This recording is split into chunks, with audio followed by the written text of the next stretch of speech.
शहरातील बापूजी नगर येथे आज सोमवार रात्री 8च्या सुमारास काँग्रेस पक्षाचे कार्यकर्ते कुर्मेश बुगले, विशाल बुगले, गणेश मेत्रे व अन्य कार्यकर्त्याकडून ज्येष्ठ नेते माजी आमदार कॉम्रेड नरसिया आडम मास्तर यांच्या घरावर दगडफेक केली। त्यामुळे परिसर वातावरण खूप तंग झाले होते। ही बातमी ॲडव्होकेट अनिल वास्म यांना फोनवर कळविले। अनिल वास्म हे तात्काळ आडम मास्तर यांच्या घराजवळ पोहोचले। त्यावेळी येथे प्रचंड गोंधळ व बाचाबाची चालली होती। यल्लप्पा भंडारी यांनी काँग्रेसच्या कार्यकर्त्यांना रोखण्याचा प्रयत्न केले। त्यानंतर सदर बाजार पोलीस ठाण्याचे वरिष्ठ पोलीस निरीक्षक अजित कडे यांनी या ठिकाणी पोहोचले। पोलिसांनी वातावरण काबूत आणले। पोलिसांनी संबंधितावर कडक कारवाई करण्याचे काम सुरू केले आहे। त्यावर ज्येष्ठ नेते कॉम्रेड आडम मास्तर यांना ही बाब समजताच प्रचंड संतापले। माझ्या जीवाला धोका असून समाजामध्ये असे उपद्रव करणाऱ्या लोकांवर कडक कारवाई करण्याची मागणी यावेळी केली। ब्युरो रिपोर्ट जम न्यूज इंडिया।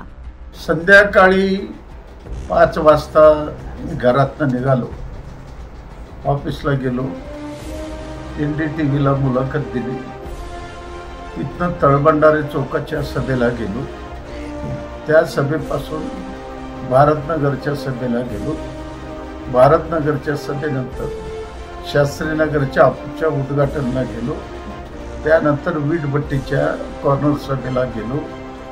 घरी जाईपर्यंत जवळजवळ 11:45 वाजले, परंतु 7-7:30च्या सुमारास बापूजी नगरमध्ये राहणारे स्वतःला काँग्रेसचे पुढारी समजतात असे 2-3 तरुण पुरं दारू पिऊन मनाला येईल तशी शिवीगाळ करणं, घरावर दगड फेकणं, विटाने मारण्याचा प्रयत्न केला असताना तरुणांनी त्याला अडवलं।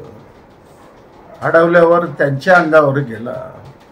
या दरम्यान अनिल वासम सुद्धा आले होते। अनिल वासमला सुद्धा धक्काबुक्की झाली। वायरलेस गाडी आली, त्या दोघांना घेऊन गेलेल्या आहेत। माझी मागणी आहे, हा प्राणघातक हल्ला सुद्धा भविष्यकाळात होऊ शकतो, म्हणून इतकी कडक कारवाई करा। नसेल जनता अनावर झालं ते रोखणं माझ्या हातून होणार नाही, म्हणून पोलीस प्रमुखाला माझी विनंती आहे, तातडीने ॲक्शन घ्या। पुन्हा एकदा कोणी अशा पद्धतीचा प्रकार घडू नये, अशा पद्धतीची दक्षता पोलिसांनी घ्यावी असं मी आव्हान करत आहे।